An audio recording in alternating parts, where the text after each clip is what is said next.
Good morning po. Tayo po'y mag-aral ng salita ng Diyos. Aklat po ng mga awit, the book of Psalms, chapter 42, verse 11. Bakit ako nalulungkot? Bakit ako nagdaramdam? Sa Diyos ako'y may tiwala. Siyang aking aasahan. Magpupuri akong muli. Pupurihing walang humpay ang aking tagapagligtas, ang Diyos na walang hanggan. Why so downcast, O my soul? Familiar tayo sa verse na yan. In fact, nasa mga awitin natin yan. Ano po? Bakit kailangan labanan natin ang kalungkutan o yung pagdaramdam o yung ating mga pinagdadaanan? Kasi yan po ang first step natin para tayo maka-experience ng deliverance at breakthrough. Ano po?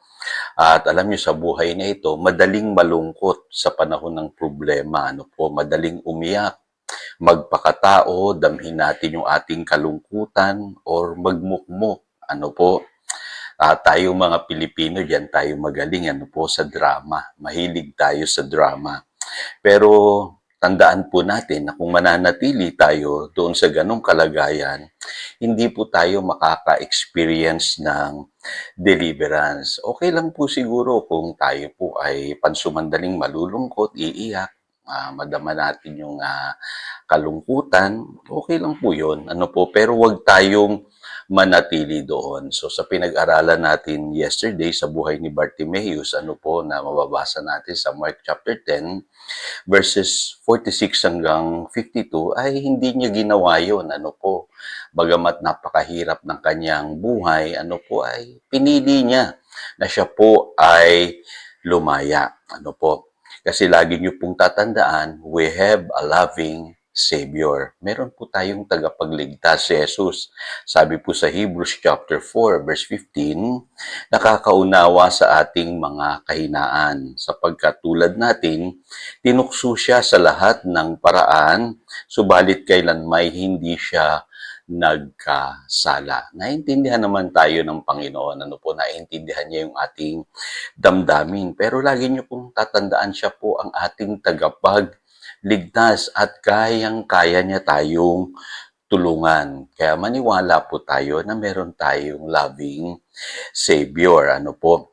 Kaya ang mahalaga sa buhay, lagi tayong naghahangad, nagsisik ng deliverance and breakthrough. Ano po? Kasi yan po ang ginawa ng Panginoong Hesus sa atin. Ano po sabi sa Colossians chapter 1 verse 13? Iniligtas niya tayo sa kapangyarihan ng kadiliman at inilipat sa kaharian ng kanyang minamahal na anak. Ano po? At alam niyo ni Bartimaeus, ano po, kaya nagsusumigaw siya.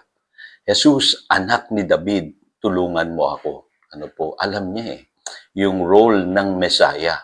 Kaya tayo may Messiah sa mundong ito, tagapagligtas para tulungan tayo, iligtas tayo. Ano po?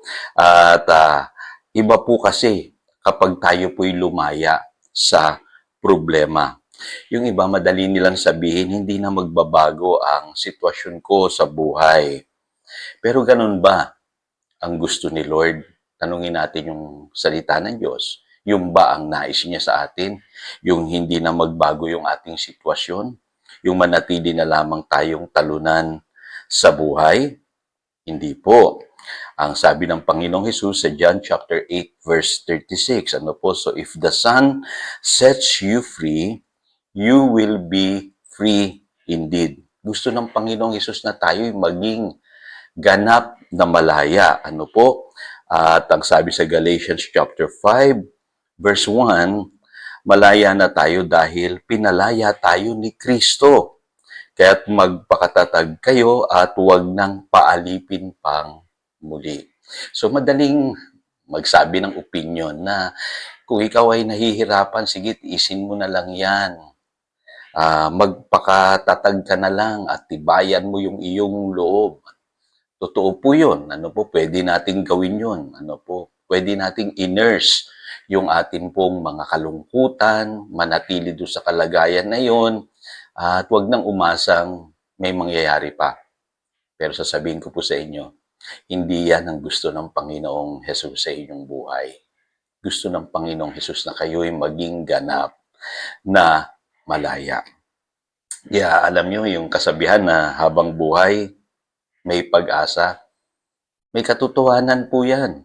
Kung ikaw ay na kay Kristo Jesus, huwag kang mawawalan ng pag-asa.